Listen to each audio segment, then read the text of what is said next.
আসসালামু আলাইকুম, আমি ফেরদৌস। আমাদের সেবা সংঘ টিমের পক্ষ থেকে আজকে আমি এসেছি চট্টগ্রাম বিশ্ববিদ্যালয়ে রেল স্টেশনে।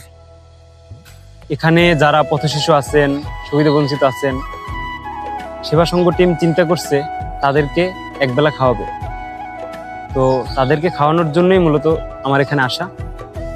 আমি এই বিশ্ববিদ্যালয়ের শিক্ষার্থী, তো যার ফলে আমি প্রায়শই দেখি এখানে অনেক পথশিশু, সুবিধাবঞ্চিত যারা হচ্ছে যে ঠিকমতো খাবার খাইতে পায় না, তারা বিভিন্ন মানুষের কাছে খাবার চাই চিনতে খায় আর কি। তো দেখা মাত্র আমি হচ্ছে যে আমার সেবা সংঘ টিমের যে হচ্ছে অ্যাডমিন, তো তাকে আমি জানানোর পরে উনি আমাকে বলে যে যত টাকা ফান্ড লাগে উনি সেটা দিবেন, তো আমাকে ব্যবস্থা করতে। তো আমি আজকে সকাল থেকে হচ্ছে যে ক্যাম্পাসে অবস্থান করি এবং সুবিধাবঞ্চিত আর পথশিশু যারা আছে তাদেরকে বিভিন্নভাবে রিস্ক করার চেষ্টা করি।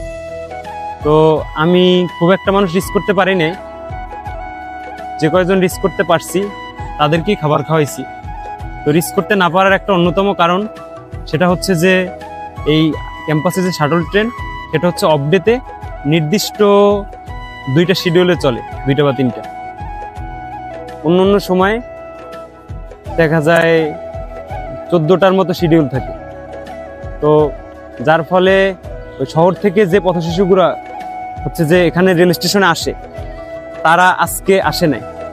তো আমারও আবার সময় নাই এই অফডে ছাড়া, যার ফলে আমার এই অফডেতেই আসতে হয়েছে। তো এটা একটা ব্যাড লাক বলা যায়। কারণ হচ্ছে যে অন্তত চাইছিলাম যে যাদেরকে সবসময় দেখি যে বিভিন্ন সময়ে বিভিন্ন মানুষের কাছে খাবার চায়, তো তাদেরকে সবাইকে এক করে একটু খাওয়াবো, কিন্তু আসলে সেটা সম্ভব হয় নাই। যতটুকু সম্ভব হয়েছে আমার চেষ্টায়। আমাদের সেবা সংঘ টিম সবসময় মানুষের পাশে থাকতে চায়, যারা এরকম সুবিধাবঞ্চিত আছেন, পথশিশু আছেন। তো আপনারাও চাইলে এই যাত্রায় অংশ নিতে পারেন। মনে রাখবেন, ভালোবাসা ভাগাভাগি করলে কখনো কমে না, বরং বেড়ে যায়।